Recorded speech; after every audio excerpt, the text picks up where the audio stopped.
প্রত্যেকটা আমাদের সংক্ষিপ্ত অনুষ্ঠানেরই সভাপতি আনুষ্ঠানিকভাবে স্যার থাকেন।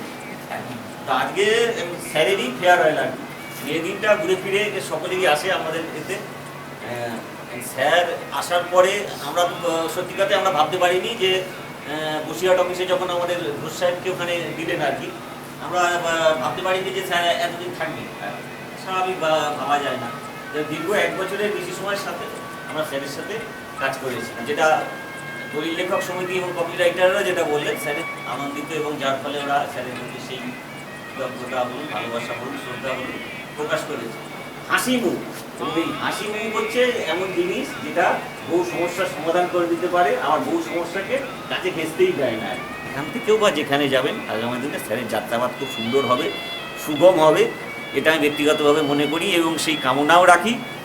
এবং একসাথে কাজ করতে গিয়ে চলার পথে এই বলে আমি আমার সংক্ষিপ্ত বক্তব্য শেষ করলাম। এবারে আমি বলছি বিলাসদাকে কিছু বলার জন্য। বক্তব্যের সঙ্গে সম্পূর্ণ একমত হয়ে এই বলে বক্তব্য শেষ করলাম। একই সঙ্গে যাচ্ছি, অফিসে একসঙ্গে কাজ করছি। খুব ভালো লেগেছে স্যারের দেখলেই মনে হবে যে সত্যি একদম মাটির মানুষ। যতটা স্যারের সাথে কথা হয়েছে খুবই ভালো, আর কাজ করেও যেরকম যেরকম বলতো ডিরেকশন দিত সেই হিসেবে কাজ করতাম। তো অনেক অফিসারের সঙ্গে কাটালাম, দেখলাম একই কথাই বলবো, ভাই আমার বাবু যেটা বলেছে। 5 দিনের হেল্পে আমি 17 তারিখে জয়েন করলাম ফেব্রুয়ারি মাসে গত বছর। আমি যা বলেছি কম্পিউটার অ্যাসোসিয়েশন থেকে আজকে সকাল থেকেই আমাদের যে সেক্রেটারি আমাকে সকাল থেকে, এমন সকালে বললে ভুল হবে, আগের দিন থেকেই আমাকে বলে গেছিলেন যে আপনি এটা এনশিওর করুন যে আজকেই আপনি লাস্ট করবেন কিনা।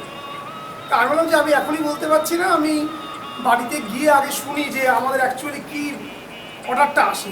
তা কালকে যখন অর্ডারটা প্রথম পেলাম তাতে বোঝা গেল যে আজকেই লাস্ট। আমি এক মুহূর্ত দেরি করিনি, আমি সঙ্গে সঙ্গে গ্রুপে দিলাম যে আজকে আমার এখান থেকে শেষ। সেইখান থেকেই কিন্তু প্রথম আন্তরিকতাটা বোঝা যায় যে একটা কপিরাইটার্স অ্যাসোসিয়েশন তারা শুধু এই আজকের আমার শেষ দিনের জন্য নয়, ওনাকে আমি ব্যক্তিগতভাবে আগেও চিন্তা ভাবনা করছি, না প্রথম আলাপ হলো ওনাকে, কিন্তু তারপরে এখানে এসে বিভিন্ন প্রোগ্রাম হোক বা উনি আসতেন, আমি তার সঙ্গে ভালোভাবে কথা বলতাম। শুধু কপিরাইটার্স অ্যাসোসিয়েশনের একটা উদাহরণ আমি দিলাম, কিন্তু এরকম প্রত্যেকটা ক্ষেত্রে সবার সঙ্গে আমি যেটা প্রথম থেকেই চেয়েছিলাম যে যেটা আমি আগেও দুটো জায়গায় বলে এসেছি, এখানেও সেই একই কথা বলবো যে একটা অফিসে কাজ চালাতে গেলে বিভিন্ন ধরনের কাজ থাকে, এক এক দিন এক এক রকম আমরা মুডে থাকি। সেইটাকে অতিক্রম করে একটা অফিসকে ভালোভাবে চালাতে গেলে সবার সহযোগিতা সত্যিই প্রয়োজন আছে। একটা কাজ তখনই সফল হয় যদি সবাই সেটাকে সেই জায়গাটাতে ইনপুট দেয় এবং সবাইকে তার মতন করে স্বাধীনতাও দিতে হয়।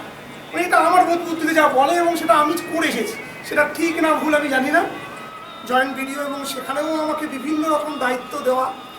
যখন আমি জানলাম যে হাসনাবাদে আমাকে আসতে হবে সঞ্জিতবাবুর জায়গায়, ওনাকে যেহেতু বসিরহাটে দেওয়া হয়েছিল আমাকে টেম্পোরারি, বড়বাবু ঠিকই বলেছে। আমিও এখানে এসেছিলাম এটা জেনে যে বড় জোর 2 মাস কি 3 মাস আমি করবো, কারণ আমাদের তখন 2 বছর চাকরি হয়ে গেছে। আমি জানতাম আমার একটা পার্মানেন্ট পোস্টিং দেবে। যে অফিসটা যেভাবে চলছিল সেই জায়গায় যেন কোনো খামতি না হয়, সেইখানে যেন কেউ এইটুকু বলতে না পারে যে অফিসটা আগে ভালো চলছিল এখন খারাপ চলছে। এটা ছিল আমার প্রাইমারি টার্গেট। আর সবসময় যেটা আমি আগেও বলেছি এখানেও বলছি, সবার সাথে মিশে কাজ করতে ভালোবাসি, হাসি মুখে কাজ করতে ভালোবাসি। সব দিন সব রকম না থাকলেও চেষ্টা করি কাউকে সেটা বুঝতে না দেওয়ার।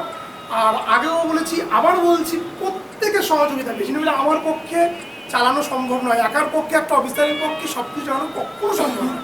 যে বিলাসদা কিন্তু তার কাজ ঠিক মতো করছে। সবাইকে বলছি প্রত্যেকের কাছ থেকে আমার সহযোগিতা আমি পেয়েছি বলেই অফিসটা চলছে, এখানে আমার একার কোনো কৃতিত্ব নেই। সর্বশেষে আপনারা যারা ডিরেক্টর এখানে এখনও আছেন, তারা এখন বাজে কটা 7:05, তারা কিন্তু এখানে অলরেডি প্রোগ্রাম হয়ে গেছে, তারপরেও আমি চলে যাওয়া পর্যন্ত এখানে উপস্থিত থাকছি। এই জন্য আমি আপনাদের আন্তরিক ধন্যবাদ জানাচ্ছি মনের থেকে। এইটুকু বলে আমি আমার কথা শেষ করছি। বলি স্যার আপনাকে লেখক, আপনি সময় পাবেন কিনা জানি না, ওখানে গিয়ে বিভূতিভূষণ বন্দ্যোপাধ্যায় এখন দিয়ে হাত ছেড়ে দিচ্ছে কেন?